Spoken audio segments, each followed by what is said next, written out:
형님이라 불러. 내가 큰 며느리니까. 시집 온 지 사흘째 되던 날 나보다 8살이나 어린 여자가 내게 반말을 하였습니다. 먼저 들어와 10년을 버텨온 나한테요.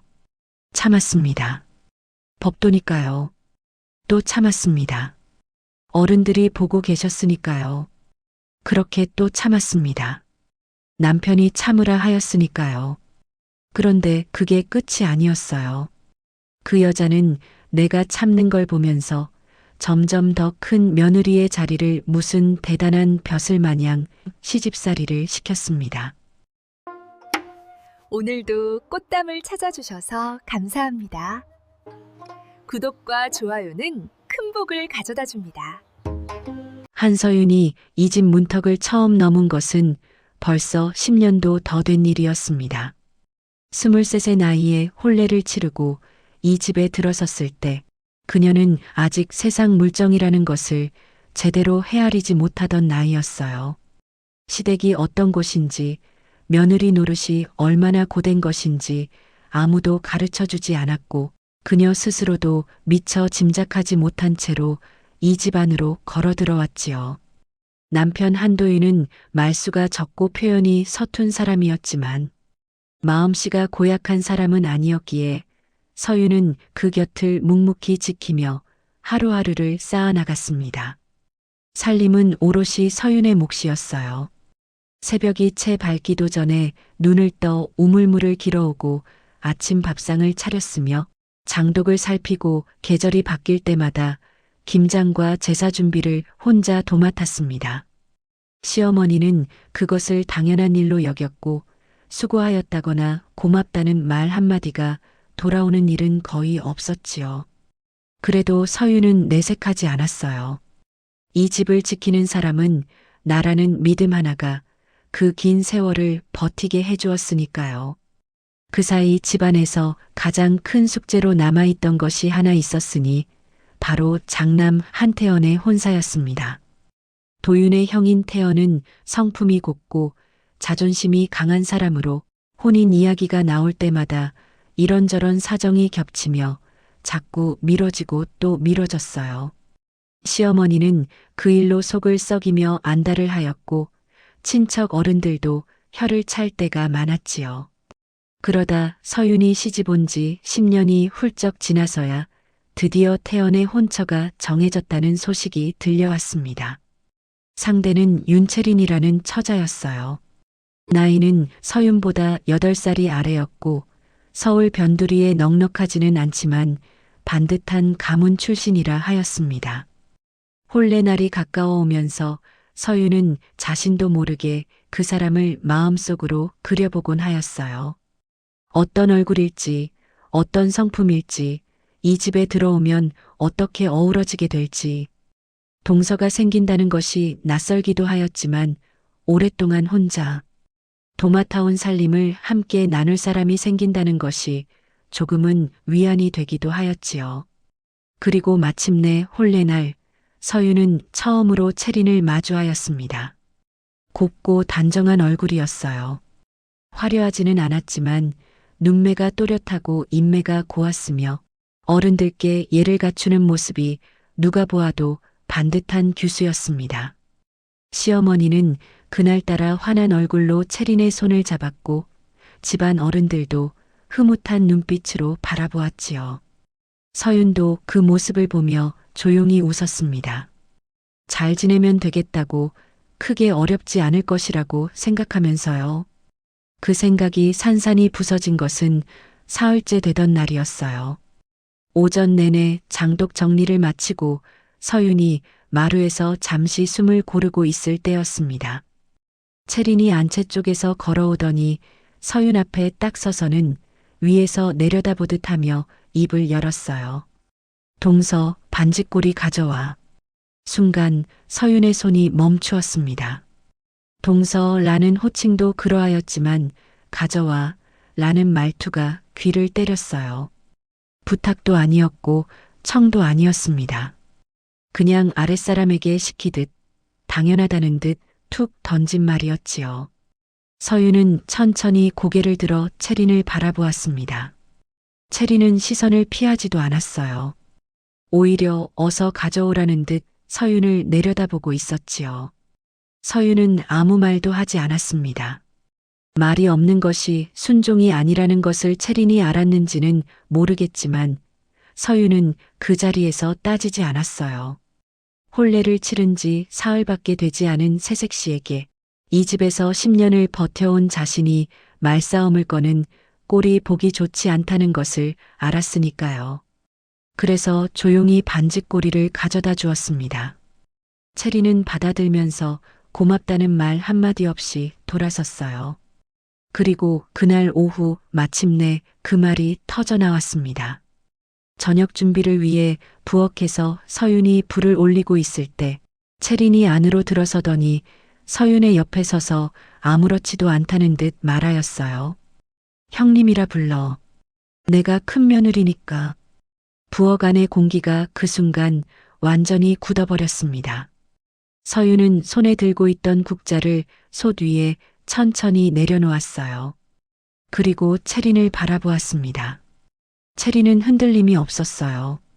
당연한 말을 하였다는 듯, 이제 그리 부르면 된다는 듯 태연하고 당당한 얼굴이었지요. 그 눈빛에는 미안함도 없었고 조심스러움도 없었습니다. 오히려 어서 대답하라는 듯한 기다림이 담겨 있었어요. 나보다 8살이나 어린 사람이, 이 집에 들어온 지 사흘밖에 되지 않은 사람이 10년을 버텨온 나를 향해, 그 생각들이 한꺼번에 밀려들었지만 서윤은 입술을 굳게 다물었습니다. 지금 이 자리에서 감정을 쏟아내는 것이 자신에게 이롭지 않다는 것을 알고 있었으니까요.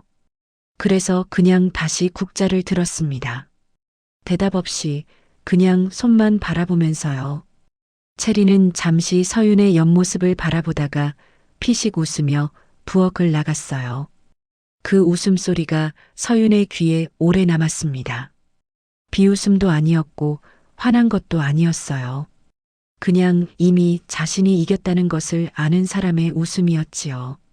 서윤은 혼자 남은 부엌에서 한동안 손만 바라보았습니다. 눈 뒤쪽이 뜨거워지는 것을 느꼈지만 눈물이 나오도록 두지 않았어요. 혼례날 보았던 그 단정하고 우아하던 얼굴은 이미 없었습니다. 사흘 만에 이 집의 진짜 체린이 모습을 드러낸 것이었어요. 그리고 서윤은 그날 처음으로 깨달았습니다. 앞으로 이 집에서 자신을 지키는 것은 지금까지와는 전혀 다른 싸움이 될 것이라는 것을요. 혼례를 치르고 보름이 지날 무렵 체리는 이 집안에 완전히 자리를 잡은 것처럼 보였습니다. 시어머니 곁에 붙어 앉아 집안 살림의 이치를 여쭙고 어른들께는 깍듯이 예를 갖추었으며 손님이 오는 날이면 단정하게 차려입고 나와 집안의 품위를 높이는 역할을 자처하였어요. 겉으로 보이는 체리는 흠잡을 데가 없었습니다. 시어머니는 날이 갈수록 체린을 흐뭇하게 바라보았고 태연도 아내가 집안에 잘 녹아드는 것을 만족스럽게 여기는 눈치였지요.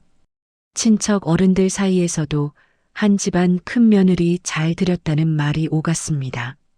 하지만 서윤의 눈에 비치는 체린은 조금씩 달랐어요.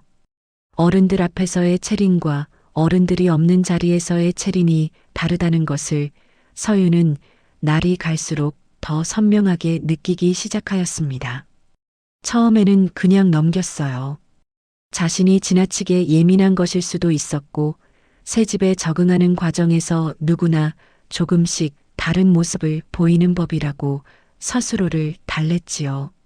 하지만 날이 갈수록 그 차이는 더욱 뚜렷해졌고 어느 순간부터는 더 이상 모른 척하기가 어려워졌습니다.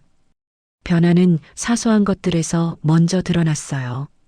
체리는 어른들이 없는 자리에서 서윤을 대하는 방식이 혼례 첫날부터 이미 달랐지만 보름이 지나면서부터는 그것이 더욱 노골적으로 변하기 시작하였습니다. 부엌에서 둘이 마주칠 때면 체리는 을에 무언가를 시키는 말투로 입을 열었어요. 저것 좀 치워, 이것 좀 가져와, 거기 서 있지 말고 비켜 라는 식이었습니다. 명령도 아니고 부탁도 아닌 그냥 당연한 것을 시키는 듯한 말투였지요. 서유는 그때마다 말없이 움직였어요.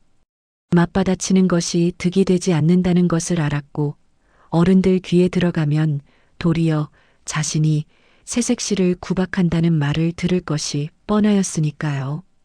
그러던 어느 날 체리는 한 발 더 나아갔습니다. 시어머니가 안채에 계시고 태연은 사랑채에 있던 오후였어요.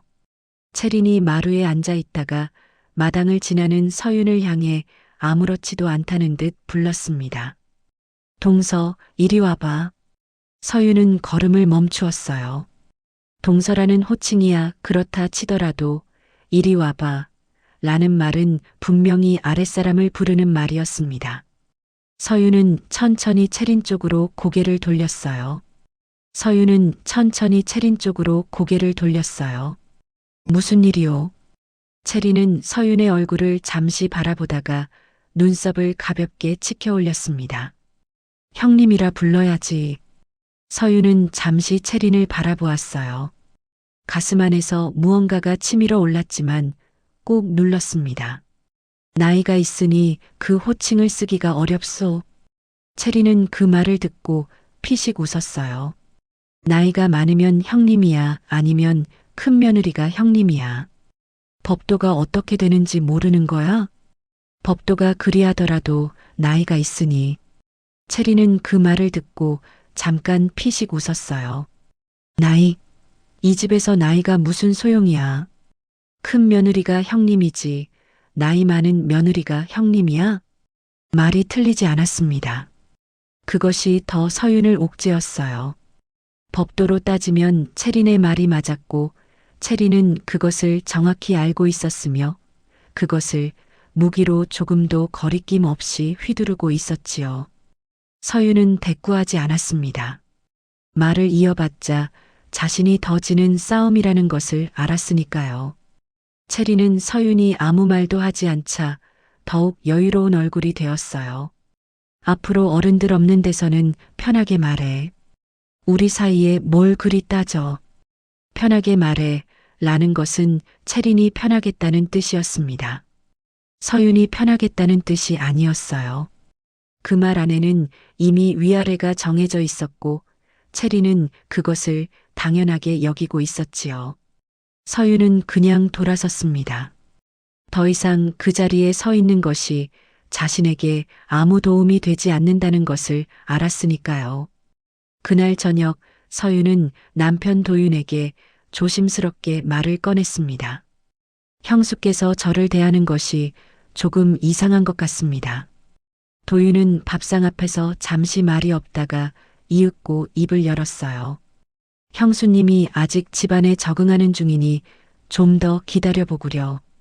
기다려보구려 라는 말이었습니다. 서윤은 더 이상 말을 잇지 않았어요. 기다리는 것은 자신이었고 참는 것도 자신이었는데 돌아오는 말은 언제나 기다리라는 것이었지요. 그 말이 반복될수록 서윤은 이 집에서 자신이 얼마나 혼자인지를 새삼 느꼈습니다. 밥상을 물리고 혼자 부엌을 정리하면서 서윤은 조용히 생각하였어요. 체린이 처음부터 이런 사람이었는지 아니면 이 집에 들어오면서 이렇게 된 것인지는 알 수 없었습니다. 하지만 한 가지는 분명하였어요. 체린은 이 집에서 자신의 자리를 단단히 굳히려 하고 있었고 그 과정에서 서윤은 밀려나야 할 사람으로 여기고 있다는 것이었지요.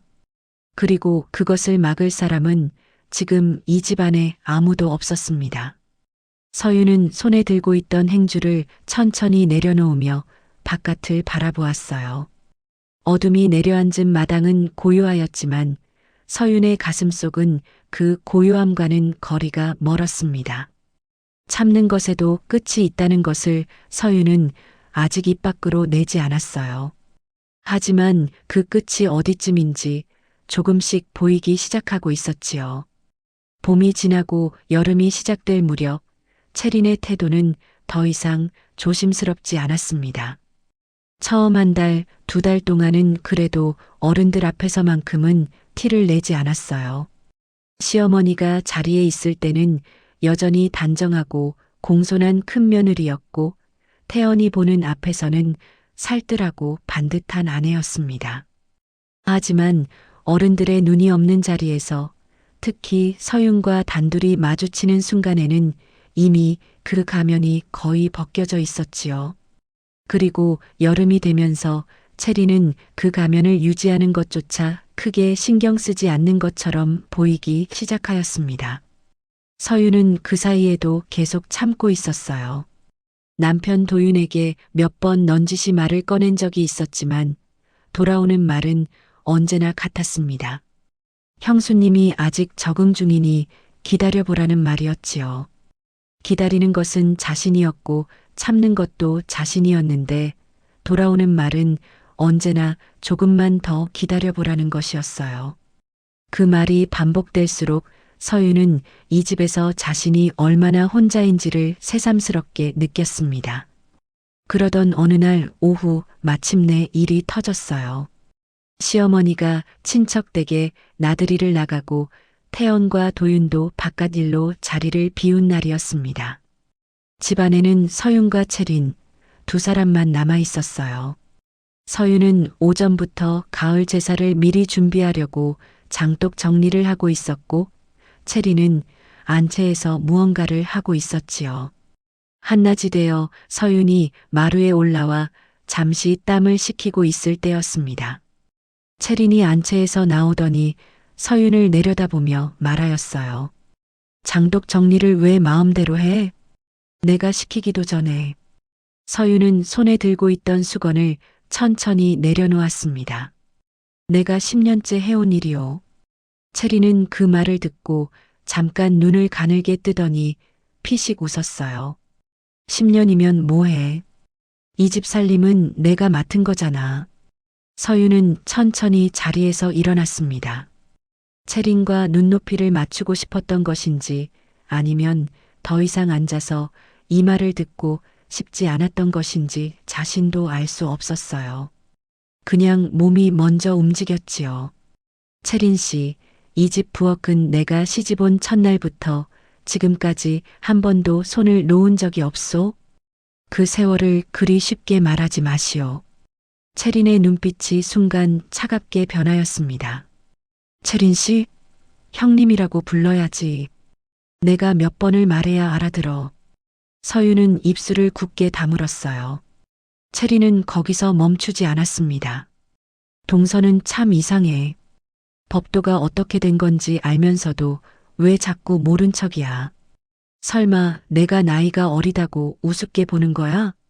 우습게 본다는 말이었습니다. 서윤은 그 말이 얼마나 뒤집힌 말인지 알았어요. 나이도 위이고 먼저 들어온 것도 자신인데 우습게 보는 것이 누구인지는 두말할 필요가 없었지요. 하지만 서윤은 목소리를 높이지 않았습니다. 가슴 안에서 무언가가 세차게 끓어오르고 있었지만 그것을 지금 이 자리에서 쏟아내는 것이 옳지 않다는 것을 알았으니까요. 나는 법도를 모르는 것이 아니오. 다만 사람의 도리도 있는 법이오. 채리는 그 말에 잠시 서윤을 바라보다가 이내 콧방귀를 뀌었어요. 사람의 도리? 그게 무슨 소리야? 형님한테 형님이라 부르는 게 도리지. 나이 따지는 게 도리야? 말이 막혔습니다. 틀린 말이 아니었으니까요. 법도로 따지면 채린의 말이 맞았고 채린은 그것을 정확히 알고 있었으며 조금도 거리낌 없이 휘두르고 있었습니다. 서윤이 무슨 말을 꺼내도 채린은 법도라는 두 글자 앞에서 모든 것을 막아낼 수 있었지요. 그 벽이 서윤을 가장 숨막히게 하는 것이었어요.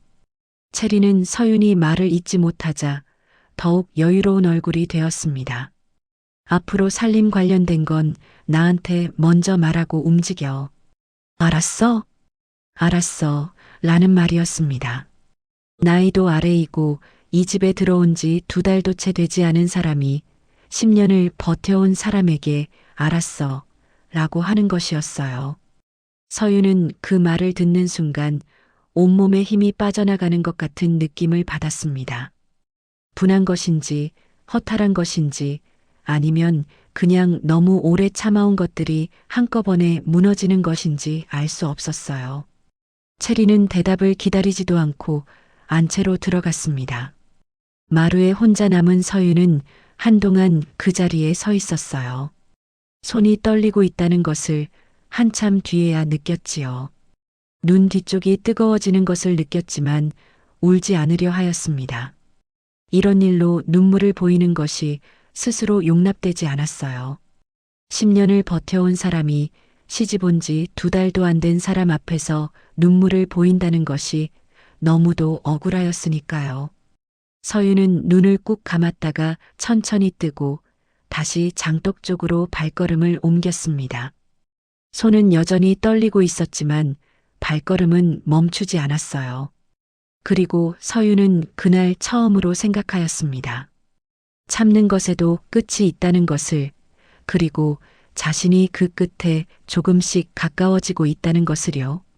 체린이 법도를 무기로 삼는다면 자신도 언젠가는 그 법도를 다른 방식으로 마주하게 될 날이 올 것이라는 것을 서유는 조용히 그러나 단단하게 되새겼습니다. 여름이 깊어질수록 체린의 기세는 더욱 거세어졌습니다. 처음에는 서윤에게만 향하던 것이었는데 어느 순간부터는 집안 살림 전체를 자신의 손아귀에 넣으려는 움직임으로 번져나가기 시작하였어요. 부엌 살림의 순서를 바꾸는 것은 물론이고 장을 보는 것도 체린이 직접 나서겠다 하였으며 시어머니께 드리는 아침 문안도 자신이 먼저 들어가 자리를 차지하는 방식으로 조금씩 서윤의 자리를 밀어내고 있었지요.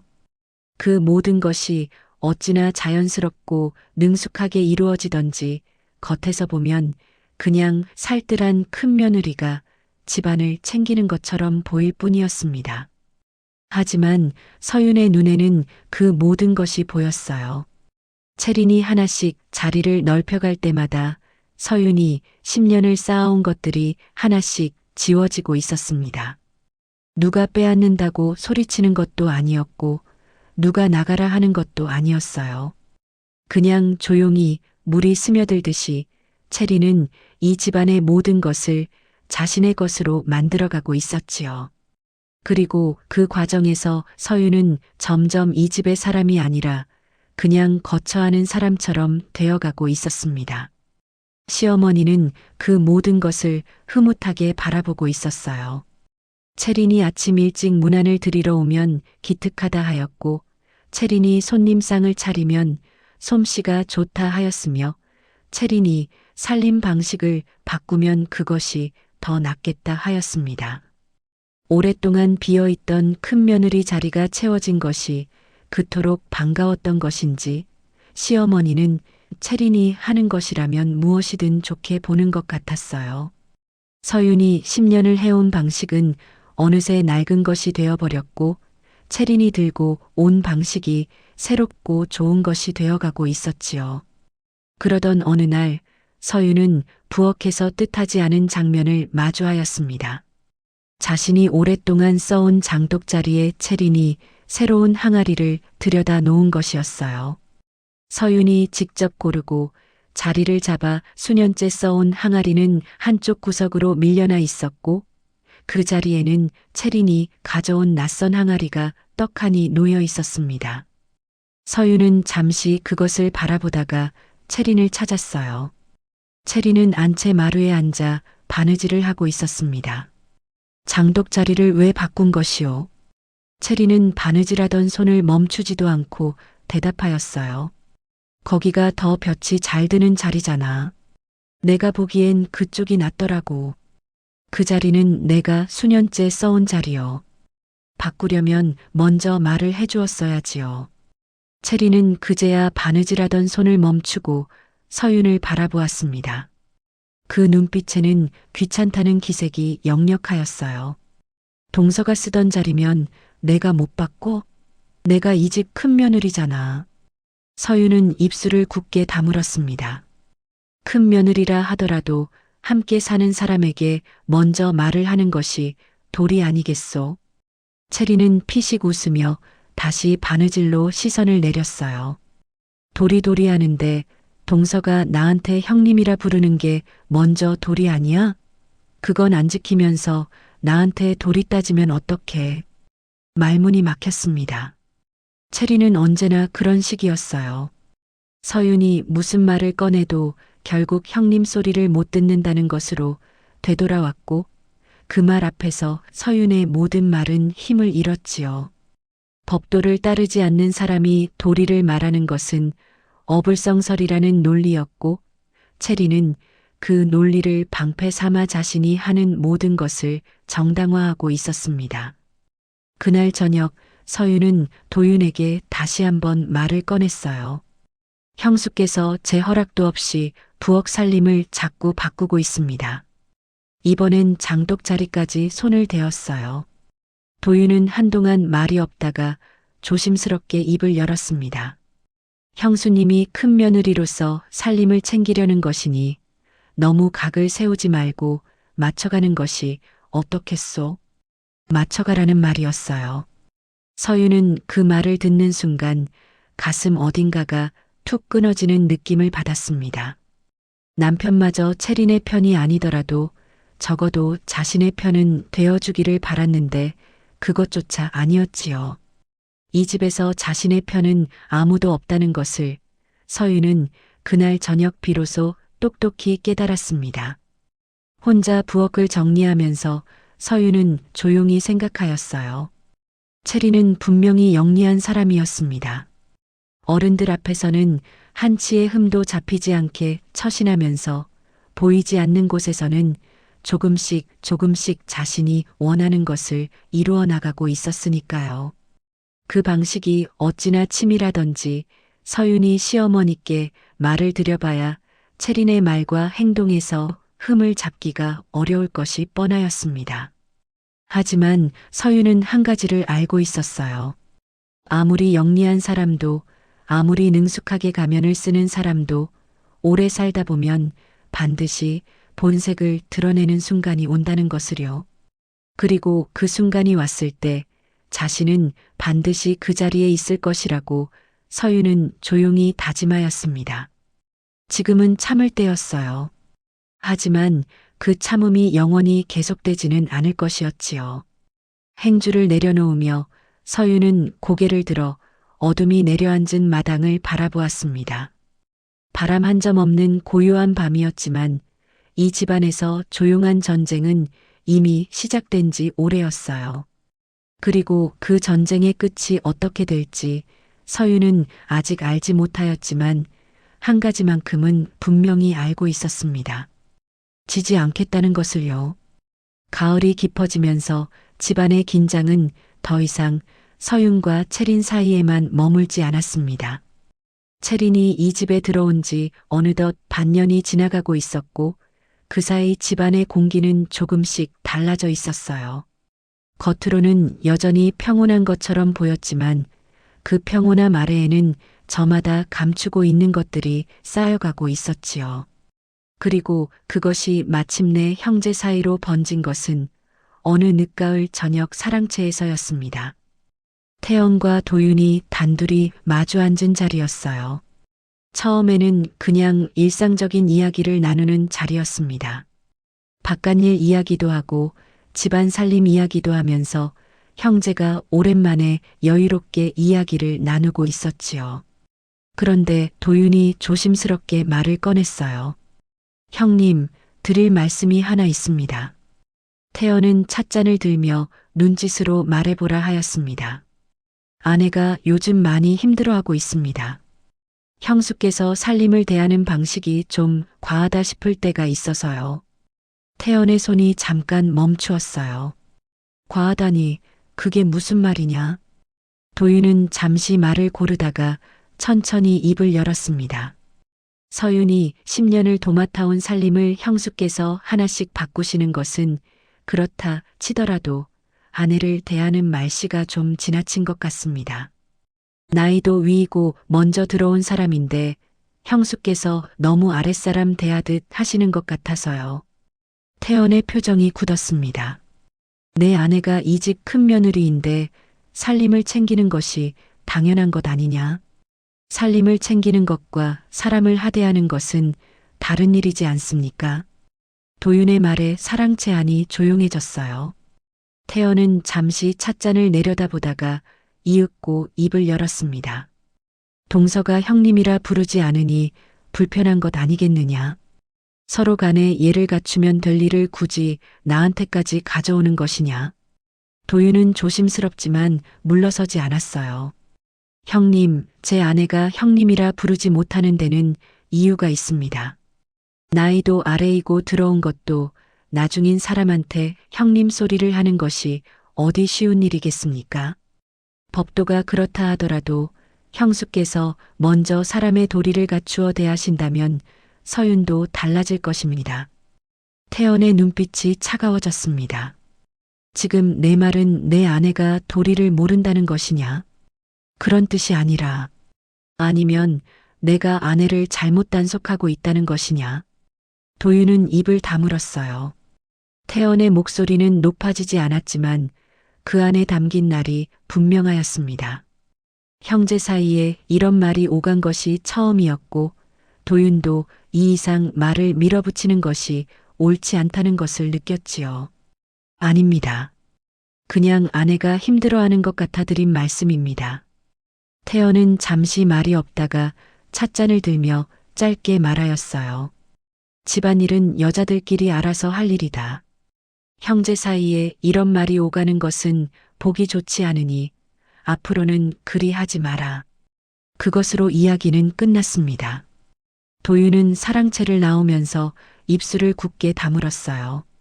형의 말이 틀린 것은 아니었지만 그 말이 서윤을 향한 것이 아니라 채린을 감싸는 것이라는 것을 도윤은 알고 있었습니다. 태연은 채린을 믿고 있었고 아내가 그런 사람일 리 없다는 확신이 있었지요. 그 확신이 형제 사이에 처음으로 금을 긋고 있었습니다. 한편 그날 밤 채린은 태연 곁에 앉아 조용히 말하였어요. 오늘 서방님이 도윤 서방님이랑 무슨 이야기를 하셨어요? 태연은 대수롭지 않다는 듯 대답하였습니다. 별것 아니오. 집안일로 잠깐 이야기가 있었소.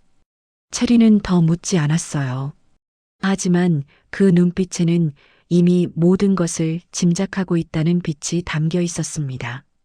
채린은 조용히 고개를 끄덕이며 태연의 찻잔에 차를 따랐어요. 그 손길이 어찌나 부드럽고 살뜰하던지 그 자리에서 채린을 바라보는 사람이라면 누구라도 어질고 반듯한 아내라고 여겼을 것이었지요. 서윤은 그날 밤 도윤에게 사랑채에서 있었던 이야기를 전해 들었습니다. 도윤은 미안한 얼굴로 말하였어요. 내가 형님께 말을 드렸는데 오히려 역효과가 난 것 같소? 당분간은 더 조심하는 것이 좋을 것 같구려. 서윤은 아무 말도 하지 않았습니다. 고맙다는 말도 괜찮다는 말도 나오지 않았어요. 남편이 자신을 위해 형에게 말을 꺼낸 것은 알았지만 그 결과가 오히려 채린의 자리를 더 단단하게 만들어준 것 같아 가슴이 무거웠지요. 태연이 채린의 편에 서는 한 이 집에서 채린을 막을 수 있는 사람은 없었습니다. 서윤은 방문을 닫고 혼자 앉아 오래도록 생각하였어요. 채린은 영리하였습니다. 남편을 단단히 붙들어 두고 시어머니의 신임을 얻어두고 그 두 가지를 방패로 삼아 이 집안에서 못할 것이 없는 자리를 만들어가고 있었지요. 그리고 그 방패가 있는 한 서윤이 아무리 억울함을 호소해도 돌아오는 것은 내가 참으라는 말뿐이었습니다. 하지만 서윤은 한 가지를 놓치지 않고 있었어요. 방패는 언제까지나 방패일 뿐이었습니다. 그것을 들고 있는 사람의 본색이 드러나는 순간 방패는 아무 소용이 없어지는 법이었지요. 채린이 아무리 태연 앞에서 살뜰한 아내인 척하더라도 그 가면이 벗겨지는 날은 반드시 오게 되어 있었습니다.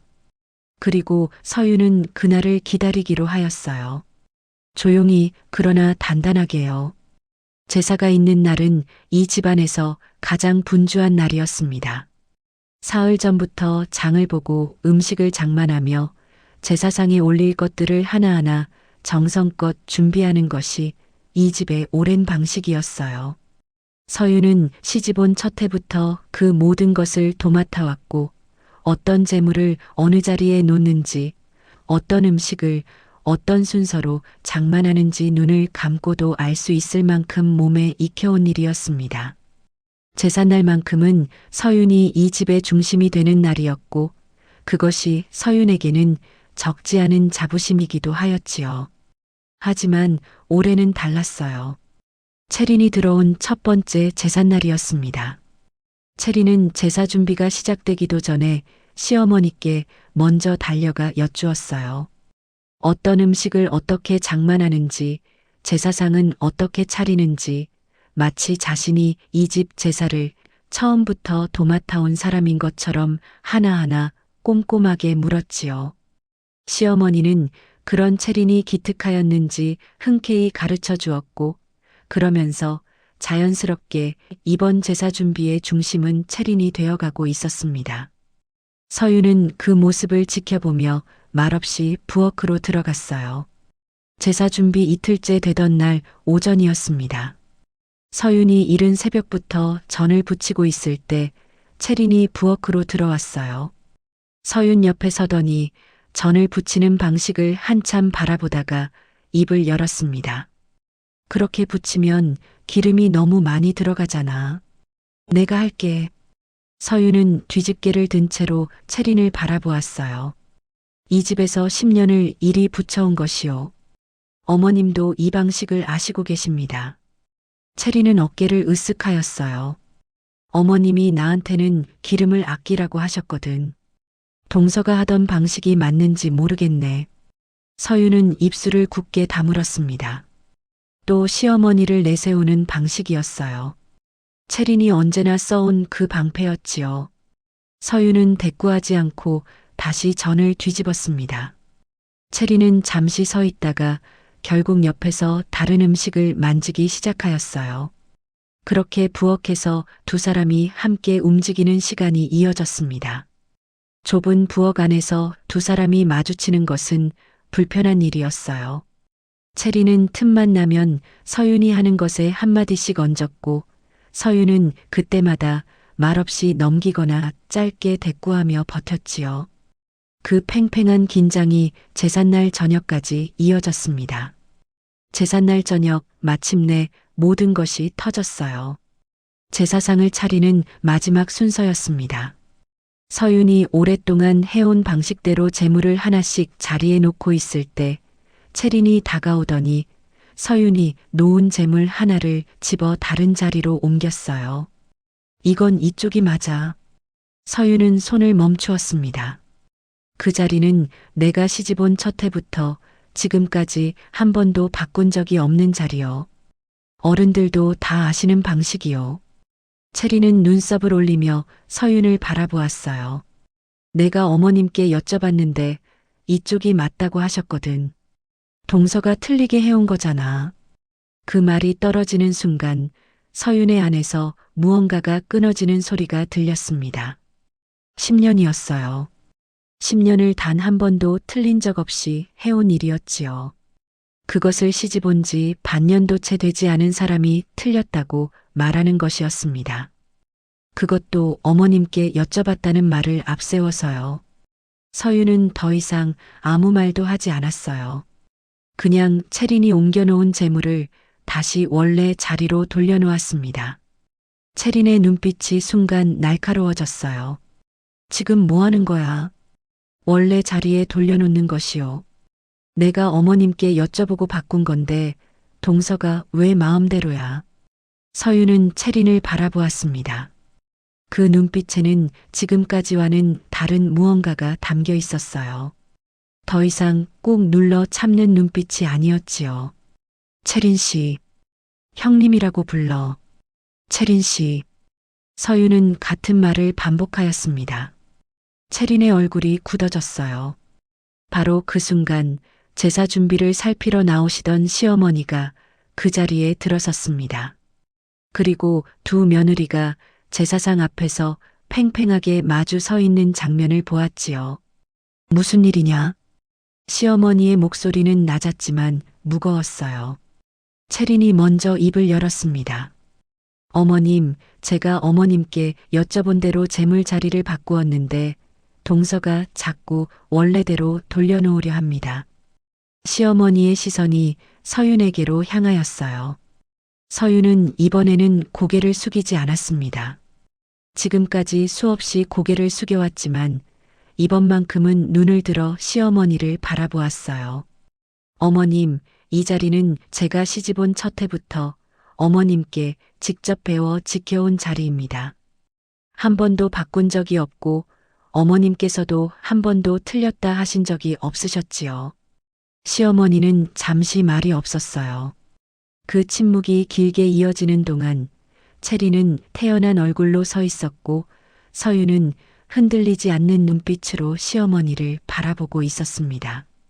사랑채에 있던 태연과 도윤도 기척을 느끼고 문 쪽으로 나와 그 장면을 바라보았어요.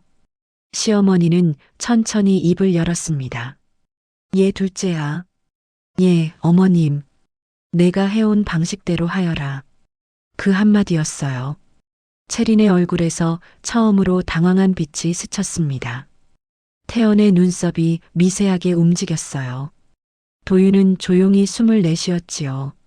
서윤은 고개를 숙여 예를 갖추었습니다. 감사합니다, 어머님. 채린은 아무 말도 하지 않았어요. 하지만 그 눈빛에는 처음으로 균열이 생기고 있었습니다. 언제나 여유롭고 당당하던 그 눈빛에 난생 처음 보는 감정이 스쳐 지나갔지요. 그리고 그날 밤 태연은 처음으로 채린을 불러 앉혔습니다. 사랑채 문을 닫고 둘이 마주 앉은 자리에서 태연은 조용하지만 단호하게 말하였어요. 오늘 일은 어찌 된 것이오? 채린은 태연의 눈빛에서 평소와 다른 무언가를 느꼈습니다. 언제나 자신의 편이던 그 눈빛이 오늘은 조금 달랐어요. 채린은 애써 태연한 얼굴을 유지하며 입을 열었지만 그 목소리에는 처음으로 미세한 떨림이 섞여 있었습니다. 그것이 시작이었어요. 태연의 마음속에 처음으로 작은 의심의 씨앗이 심어지던 그날 밤이었지요. 제삿날 이후 이 집안의 공기는 눈에 띄게 달라졌습니다. 시어머니가 서윤의 손을 들어준 그날 이후로 채린은 표면적으로는 여전히 단정하고 공손한 큰며느리의 모습을 유지하고 있었어요. 하지만 그 안에서 무언가가 달라지고 있다는 것을 서윤은 느낄 수 있었습니다. 채린의 눈빛이 예전과 같지 않았어요. 언제나 여유롭고 당당하던 그 눈빛에 조급함이 스며들기 시작하였고 그것이 채린을 더 조심성 없게 만들고 있었지요. 태연의 변화도 조금씩 감지되었습니다. 제삿날 밤 이후로 태연은 채린을 대하는 방식이 미묘하게 달라졌어요. 여전히 다정한 남편이었지만 예전처럼 채린의 말이라면 무조건 받아들이던 모습은 아니었습니다.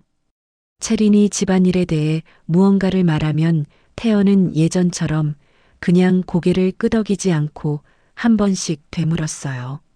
그것이 채린에게는 적지 않은 변화였을 것이었지요. 자신의 가장 단단한 방패였던 태연이 흔들리기 시작하였으니까요. 채린은 그 조급함을 서윤에게 쏟아내기 시작하였습니다. 예전에는 그래도 어느 정도 선을 지키며 서윤을 하대하였는데 제삿날 이후로는 그 선마저 무너지기 시작하였어요. 부엌에서 마주치면 아무 이유 없이 트집을 잡았고 서윤이 하는 일마다 못마땅하다는 듯 한마디씩 얹었으며 시어머니가 보는 앞에서도 서윤을 은근히 깎아내리는 말을 하였습니다. 그 모든 것이 워낙 교묘하게 이루어지는 탓에 듣는 사람에 따라서는 그냥 큰 며느리가 살림을 챙기는 것처럼 보일 수도 있었지만 서윤은 그 안에 담긴 의도를 정확히 알고 있었지요. 그러던 어느 날 저녁 마침내 모든 것이 터졌습니다. 저녁 밥상을 물리고 식구들이 각자 자리로 흩어진 뒤였어요. 서윤이 부엌에서 혼자 설거지를 하고 있을 때 채린이 들어왔습니다. 아무 말 없이 서윤 옆에 서더니 서윤이 씻어 엎어놓은 그릇들을 바라보다가 입을 열었어요. 그릇을 왜 이렇게 놓아? 이쪽으로 엎어놔야지. 서윤은 손을 멈추지 않았습니다. 내가 이쪽으로 놓으라고 했잖아. 그릇 하나 엎어놓는 것까지 관여하실 일은 아닌 것 같소? 채린의 눈빛이 순간 차갑게 변하였어요. 동서가 요즘 많이 버릇 없어졌네. 제사 때 어머님이 한번 봐주셨다고 기어오르는 거야? 기어오른다는 말이었습니다. 서윤은 그 순간 손에 들고 있던 그릇을 천천히 내려놓았어요. 그리고 채린을 바라보았습니다. 지금까지 수없이 참아왔던 것들이 그 한마디에 한꺼번에 올라오는 것을 느꼈지요. 더 이상 누를 수가 없었어요. 10년이라는 세월이 그 모든 억울함이 한꺼번에 목 위로 밀려 올라왔습니다. 채린 씨, 형님이라고 불러. 채린 씨. 서윤은 이번에도 같은 말을 반복하였습니다. 그리고 천천히 입을 열었어요. 내가 이 집에 들어온 것이 언제인지 알고 있어? 채린은 눈썹을 치켜 올렸어요. 그게 또 무슨 소용이야? 10년이요. 서윤의 목소리가 조금 떨렸습니다. 하지만 그 떨림은 두려움이 아니었어요. 너무 오래 눌러왔던 것들이 밖으로 나오려는 떨림이었지요. 이 집 우물물을 길어온 것도 나요. 장독을 살펴온 것도 나요. 제사상을 차려온 것도 나였소. 시어머니 편찮으실 때 밤을 새워 곁을 지킨 것도 나였고, 이 집안에 손님이 끊이지 않도록 살림을 지켜온 것도 나였소. 그 10년을 채린 씨는 알기나 하오. 부엌 안이 조용해졌습니다. 채린은 처음에는 코웃음을 치려는 듯한 표정이었어요. 하지만 서윤의 눈빛이 예전과 달랐지요. 지금까지 보아온 참고 또 참는 눈빛이 아니었습니다. 그 안에는 10년을 버텨온 사람만이 가질 수 있는 무게가 담겨 있었어요. 서윤은 멈추지 않았습니다. 나보다 8살이 어리고 이 집에 들어온 지 반년도 채 되지 않은 사람이 나를 아랫사람 부리듯 하는 것을 나는 이제 더 이상 받아들이지 못하겠소. 법도가 그리하다 하더라도 사람이 사람을 대하는 데는 도리가 있는 법이요. 채린의 얼굴에서 처음으로 당혹감이 선명하게 드러났습니다. 그 순간 부엌 문 쪽에서 인기척이 났어요. 태연이었습니다. 언제부터 서 있었는지 알 수 없었지만 태연은 부엌 문 앞에서 두 사람을 바라보고 있었어요. 채린은 태연을 발견하는 순간 표정을 가다듬으려 하였지만 이미 늦었습니다. 태연의 눈에는 방금 전까지의 채린의 얼굴이 고스란히 담겨 있었으니까요. 태연은 아무 말도 하지 않았어요. 그냥 채린을 바라보다가 조용히 돌아섰습니다. 하지만 그 짧은 순간 태연의 눈빛에서 무언가가 바뀌었다는 것을 서윤은 느꼈어요. 그리고 채린도 그것을 느꼈을 것이었지요. 채린은 태연의 뒷모습을 바라보다가 서윤을 향해 돌아섰습니다. 하지만 이번에는 아무 말도 하지 않았어요. 평소처럼 법도를 내세우거나 형님 소리를 요구하지도 않았습니다. 그냥 입술을 굳게 다문 채로 부엌을 나갔지요. 서윤은 혼자 남은 부엌에서 한동안 그 자리에 서 있었습니다. 손이 떨리고 있었어요. 하지만 이번에는 억울함 때문이 아니었지요. 10년을 눌러왔던 것을 마침내 입 밖으로 꺼낸 사람만이 느낄 수 있는 떨림이었습니다. 시원하다고 하기엔 아직 가슴이 먹먹하였고 후련하다고 하기엔 아직 눈 뒤쪽이 뜨거웠어요. 하지만 서윤은 알고 있었습니다. 오늘 이 순간이 이 집안에서 무언가가 바뀌기 시작하는 날이라는 것을요. 그리고 그 변화의 중심에는 채린의 본색을 처음으로 똑똑히 목격한 태연이 있었습니다. 그날 밤 이후 태연은 달라졌습니다.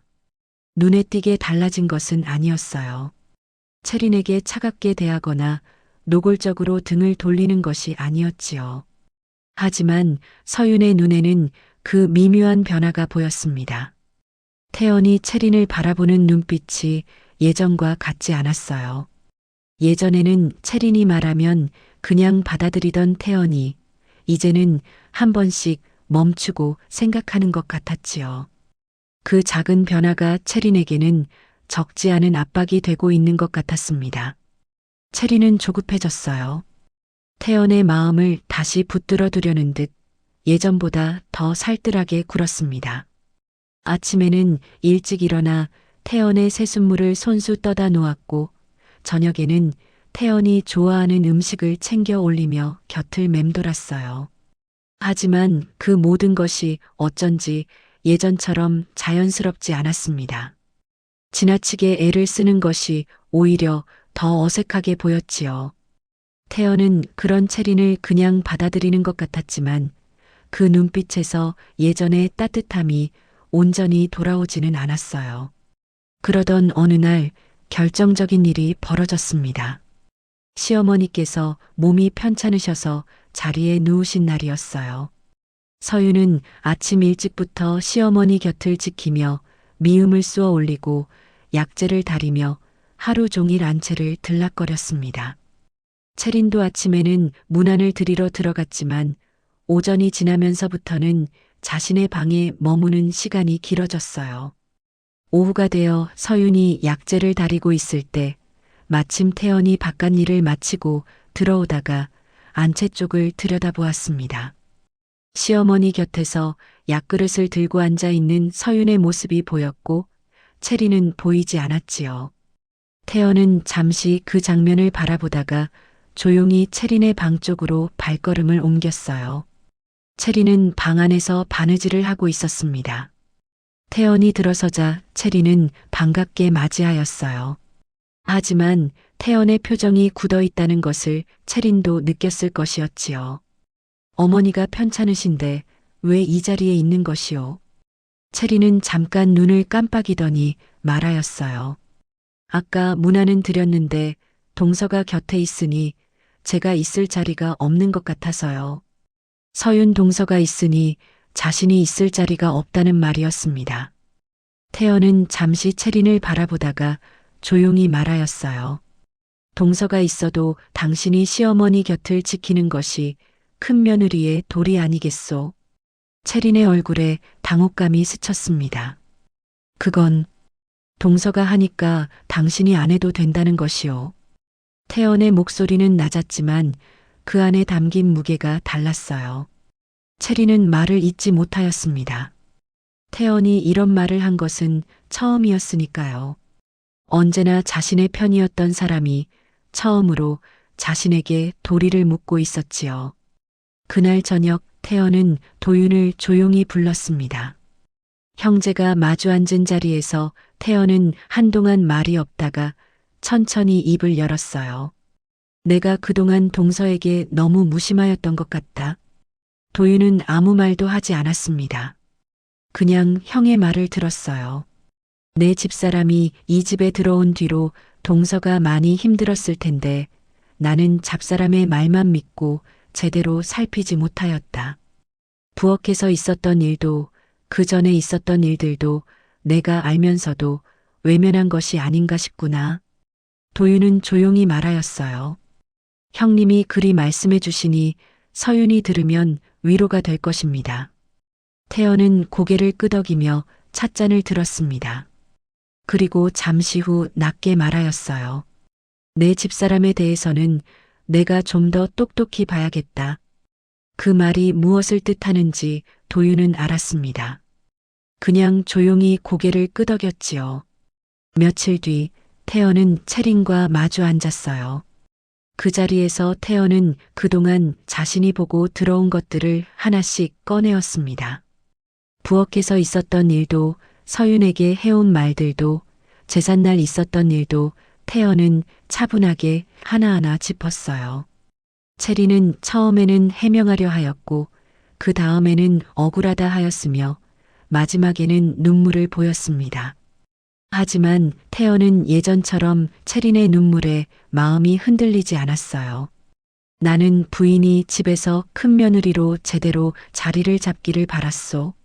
하지만 큰 며느리의 자리는 다른 사람을 밀어내고 차지하는 것이 아니라 그 사람들과 함께 이 집을 지켜가는 것인데 그것을 부인이 알았으면 하오. 채린은 아무 말도 하지 못하였습니다. 태연의 그 말이 채린에게 어떻게 닿았는지는 알 수 없었어요. 하지만 그날 이후 채린은 확연히 달라졌습니다. 서윤에게 반말을 하는 일이 없어졌고 부엌에서 트집을 잡는 일도 사라졌으며 형님 소리를 강요하는 일도 더 이상 없었지요. 그 변화가 진심에서 비롯된 것인지 아니면 태연의 눈길이 달라진 것을 느끼고 처신을 바꾼 것인지는 서윤도 알 수 없었습니다. 그러던 어느 날 아침이었어요. 서윤이 부엌에서 아침 준비를 하고 있을 때 채린이 들어왔습니다. 예전처럼 트집을 잡으러 온 것이 아니었어요. 그냥 조용히 서윤 곁에 서더니 말하였습니다. 제가 도와드리겠습니다. 서윤은 잠시 채린을 바라보았어요. 예전에도 똑같은 말을 들은 적이 있었습니다. 하지만 그때의 채린과 지금의 채린은 달랐어요. 말투가 달랐고 눈빛이 달랐으며 그 말 안에 담긴 것이 달랐지요. 서윤은 잠시 채린을 바라보다가 조용히 옆자리를 내주었습니다. 두 사람은 한동안 말없이 나란히 아침 준비를 하였어요. 그러다 채린이 조용히 입을 열었습니다. 동서, 제가 그동안 많이 잘못하였습니다. 짧은 말이었어요. 하지만 그 안에 담긴 무게는 짧지 않았지요. 서윤은 아무 말도 하지 않았습니다. 대답 대신 채린이 잡고 있던 채소 다듬는 일을 함께 거들었어요. 한참 뒤에 서윤이 먼저 입을 열었습니다. 같이 이 집을 지켜나갑시다, 동서. 동서라는 말이었어요. 형님도 아니었고 채린 씨도 아니었습니다. 이 집 식구로 받아들인다는 뜻이 담긴 그 말이 부엌 안에 조용히 울렸어요. 채린은 고개를 숙였습니다. 그 눈에 무언가 맺히는 것이 보였지만 서윤은 못 본 척하였지요. 부엌 창으로 아침 햇살이 들어오고 있었습니다. 길고 긴 싸움이 끝난 자리에 이제 막 시작되는 봄볕처럼 따뜻한 것이 조용히 내려앉고 있었어요. 아직 모든 것이 다 괜찮아진 것은 아니었지만 그래도 오늘 이 아침만큼은 두 사람 모두 그냥 이 집의 며느리였습니다. 겨울이 지나고 봄이 찾아올 무렵 이 집안은 조금씩 달라져 있었습니다. 채린은 더 이상 예전의 채린이 아니었어요.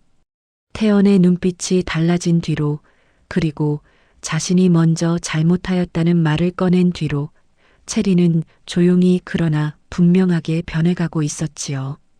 부엌에서 서윤과 나란히 서는 일이 많아졌고 예전처럼 트집을 잡거나 법도를 내세우는 일도 사라졌습니다.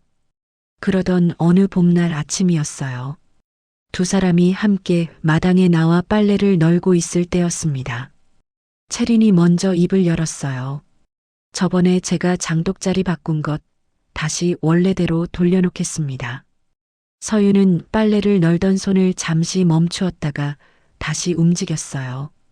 그냥 두어도 괜찮소. 채린 씨 방식도 나쁘지 않더이다. 채린은 그 말을 듣고 잠시 서윤을 바라보았습니다.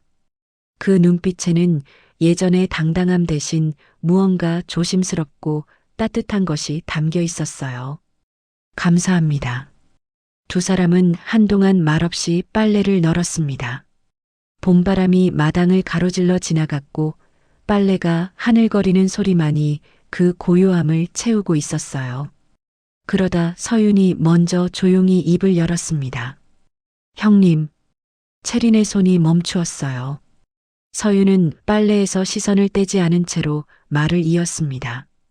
이 집에 오시느라 고생이 많으셨습니다. 채린은 한동안 아무 말도 하지 못하였어요. 그 짧은 한마디가 얼마나 무거운 것인지 서윤이 그 두 글자를 입에 담기까지 얼마나 긴 시간이 걸렸는지를 채린은 알고 있었으니까요. 이윽고 채린이 입을 열었습니다. 아닙니다. 제가 더 일찍 알았어야 하는 것들을 너무 늦게 알았습니다. 동서, 동서라는 말이었어요. 그리고 서윤을 향한 존댓말이었습니다. 두 사람은 서로를 바라보다가 이내 다시 빨래 쪽으로 시선을 돌렸어요. 더 이상 긴 말은 필요하지 않았습니다. 형님이라는 한마디와 동서라는 한마디, 그리고 그 안에 담긴 존댓말 하나가 두 사람 사이에 쌓여온 모든 것을 조용히 녹여내고 있었으니까요. 봄볕이 마당 가득 내려앉아 있었습니다. 길고 긴 겨울이 지나고 찾아온 봄처럼 이 집안에도 따뜻한 것이 천천히 스며들고 있었어요. 아직 모든 것이 다 풀린 것은 아니었지만 그래도 오늘 이 봄날만큼은 두 사람 모두 그냥 이 집의 사람이었습니다. 들어주신 모든 분들께 봄날의 향기처럼 행복만 가득하시길 기원합니다. 감사합니다.